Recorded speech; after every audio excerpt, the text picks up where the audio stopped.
हमारे साथ है कांग्रेस सांसद और मुंबई की कांग्रेस प्रेसिडेंट वर्षा गायकवाड़ जी, जिन्होंने आज एक योजना का अनावरण किया है यहाँ पर।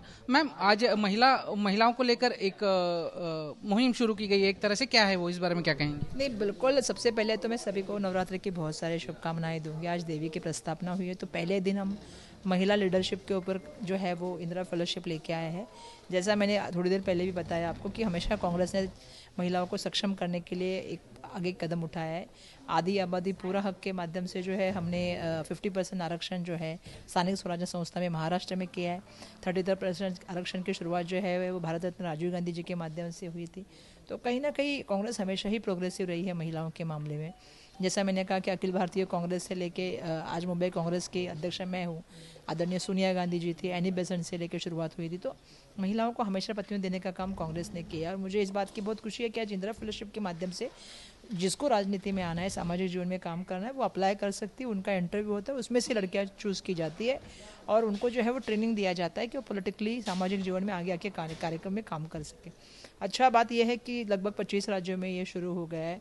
400 से भी ज़्यादा जो है वो शक्ति क्लब हो गए, जो ग्रुप महिलाओं के लड़कियों के हुए, और उनको ट्रेनिंग दिया जाता है, उनको मार्गदर्शन दिया जाता है। 31,000 से भी ज़्यादा लड़कियां इसमें आज शामिल है।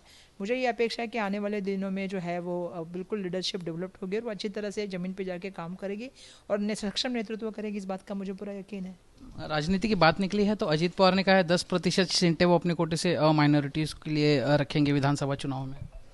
नहीं, मुझे ऐसा लगता है कि वो महायुति में पहले तो ऐसा है कि कोई चीज़ करता है, दूसरा उसको गलत बोलता है, दूसरा कोई चीज़ करता है, तीसरा उसको गलत बोलता है। जैसे फॉर एग्जांपल आपको बोलूँ तो किसी ने ये किया, यामिनी जाधव ने, तो उसको आशीष शेलार ने बोला। नितेश राणे ने किया तो अजीत दादा ने बोला। ये सब नाटक बंद होना चाहिए। ये नाटक है। अगर आपकी भूमिका स्पष्ट है तो महायुति ने अपनी भूमिका स्पष्ट करनी चाहिए।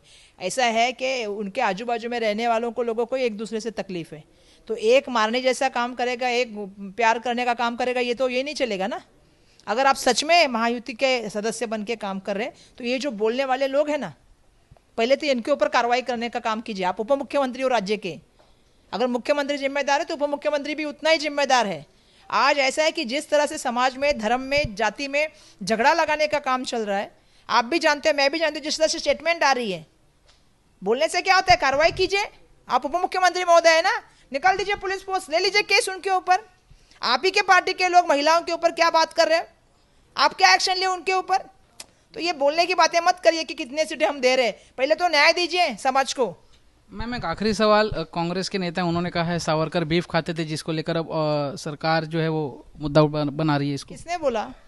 कांग्रेस के नेता हैं कर्नाटका के। मुझे तो नहीं मालूम है किसने बोला और कौन बोला है, और ये कहीं हमारे पढ़ने में भी नहीं आ रहा है। ये तो कोई भी कुछ भी बोल देता है और कुछ भी बोल देता है। देखिए, ऐसा है कि झूठ बोलना की फैक्ट्री अगर कोई है ना तो भाजपा उसका नाम है। झूठ बोलना, जोर से बोलना। जैसे राहुल गांधी जी ने आरक्षण के मामले में हमेशा अपनी भूमिका स्पष्ट की है। जैसे राहुल जी ने कहा कि 50% की लिमिटेशन को ऊपर करना चाहिए, सामाजिक जो है वो सर्वे होना चाहिए, जिसकी जितनी संख्या है उसकी उतनी संख्या मिलनी चाहिए, उसको भागीदारी भी उतनी मिलनी चाहिए। संसद में जब भाषण किया था, आपको याद होगा, फाइनेंस के ऊपर, तब उन्होंने सीधा कहा था कि जो हलवा बटा था उसमें जो लोग थे वो कौन कौन से कम्युनिटी के थे। तो एससी को प्रतिनिधि मिलना चाहिए, एससी को प्रतिनिधि मिलना चाहिए, ओबीसी को मिलना चाहिए, माइनॉरिटी को मिलना चाहिए, सभी को अपने हिसाब से प्रतिनिधि मिलना चाहिए। ये भूमिका राहुल जी ने रखी। और जब तक न्याय नहीं होगा तब तक आरक्षण रद्द नहीं होना चाहिए, ये भी भूमिका रखी। उसके बाद सोचेंगे। उसको भी भाजपा ने तोड़ मोड़ के बताया। तो भाजपा एक झूठी पार्टी है, झूठ बोलने की उनको आदत है, और उनकी बातों पे मुझे समझ में आया कि लोग भी यकीन नहीं करते। पहला तो उन्होंने जवाब देना चाहिए कि देश के गृह मंत्री महाराष्ट्र में आते हैं, छत्रपति शिवाजी महाराज का इतनी बड़ा पुतला टूटा, उसके ऊपर बात करते हैं। इतने असंतोष का वातावरण लोग फैला रहे, द्वेष का वातावरण फैला रहे, उनके ऊपर कार्रवाई की बात कर रहे हैं।